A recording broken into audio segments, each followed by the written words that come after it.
neurologists are saying that repeated heading of the ball could permanently damage the brain. Headers have been linked to dementia, Parkinson's and motor neuron disease, but the FA has asked for more evidence of brain injury. And I'm just wondering, Maggie, whether one should aim to be, well, better safe than sorry, really. I mean, it would be a tragedy if in 5 or 10 years we find out that there is a definitive link between headers and brain disease. Although in rugby, no one's... I mean, schools are sort of careful with contact, but it's not outlawed. I think the research is where a lot of people have to have questions around. There's not a lot of research out there. Also, we still haven't seen the long-term effects. Same with rugby. Everyone's talking about concussion. Unfortunately, we are not in a situation to really say, yes, concussion can definitely cause this, or hitting a football can definitely cause problems with the brain. And I think that's where we're probably struggling to base our decision. We did spend decades, of course, not knowing whether cigarettes cause cancer. Yeah. So almost, do you kind of get to the point, do you wait for the research, or do we go with the gut feeling that... What's your gut say? My gut feeling is, I think, at the younger ages, you probably should find a way of bringing gradual progression in heading the football. So maybe not have it under 10s, but as you get older... So you keep it down like five-a-side? Or... Yeah. So like with rugby as well, tackling is not brought into a slightly older age. So it's under 9s at the moment, I think it is. So that's where you've... And also it's introduction, it's gradual. It's not straight into adult tackling. It's very much a build-up to tackling, because you want to condition the body for the impact. So with headering a ball, it's almost something, if you do it at a young age, it's exactly the same as what it is like when you're older. So that's why the questions are, if you keep doing that over and over again, is that going to cause greater problems? But also, I think there's probably more risks on getting obese and dying of that. It's all relative, isn't it? Absolutely. If it puts people off from exercising... Statistically, you're much more likely to be killed going to school than doing anything at school.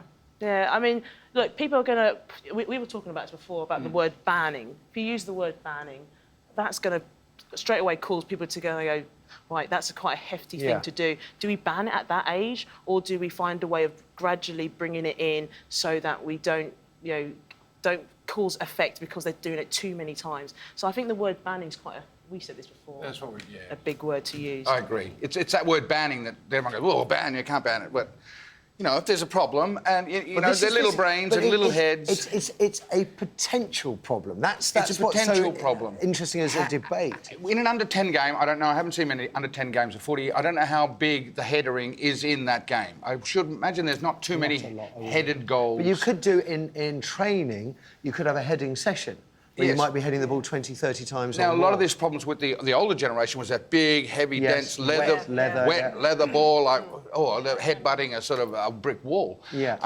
Like, if there's such a problem, you think, well, why don't they just get a lighter ball? Well, they do play with lighter balls. They play with a lighter ball, so... I don't think, as a kid, you know, I don't think you're going to bother... If there's headering not in the game until you're under 11, that's what you put up with. Kids just do it. So you are open to the idea of, say, restricting or outlawing headers up till 10? Yeah, just it's not part of this. It's not part of an under 10 game. It's not banning it. It's just not part of the game. And then when you're under 12, then you get into.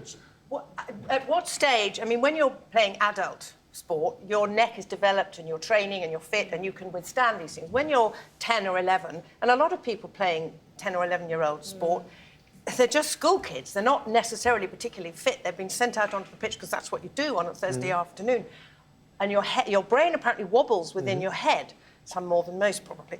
But when you're a kid and your neck is still developing, then, I mean, I think I would agree, don't ban it, but just don't introduce it for the young game. But I'm not an expert. I also think it's quite hard. Unless you're in that sport and you're part of it, it's very hard to have an opinion on it, because in rugby, I've been part of it all my life. So if someone says to me, start banning tackling up until the age of 18, you know, that drives me crazy, because I think, well, I know I absolutely love tackling, and through tackling, it conditioned me. Practice on Jack Whitehall. But it conditioned me and it gave me confidence. So when you're not within the game and you start saying, I think they should ban it, it's really hard for me to make that opinion, because maybe it's good for the kids, and maybe they don't see it as an issue, and maybe it might not cause problems when they get older. So it's very hard for me to have an opinion, because for rugby, I would be upset with it. But a footballer might go, no, that's crazy. Why would you ban it for that age group? And all sport carries risk, doesn't it? I mean, Well, I think Bradley Wiggins had just broken his leg on the jump, for heaven's sake. I mean, if you go skiing,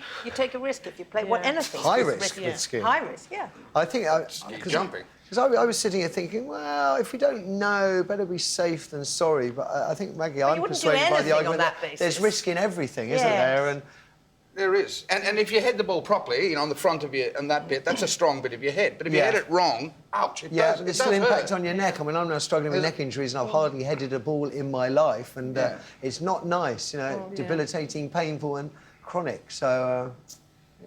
I don't think the youngsters would worry too much. It's just, I'm also thinking we've got a generation coming up that haven't done anything without wearing a helmet. Yeah. It's quite, you know, they won't even go on the little micro scooters 1 inch off the ground without wearing a helmet. And then we're putting them through playing football. And I can't help but wonder if, while we're all sort of fairly light touch on this, whether those of you watching at home who've insisted your kids wear helmets since they were crawling, whether you would feel that perhaps a ban for under-10s heading football is needed. Do feel free to comment and give us a thumbs up if you feel inclined.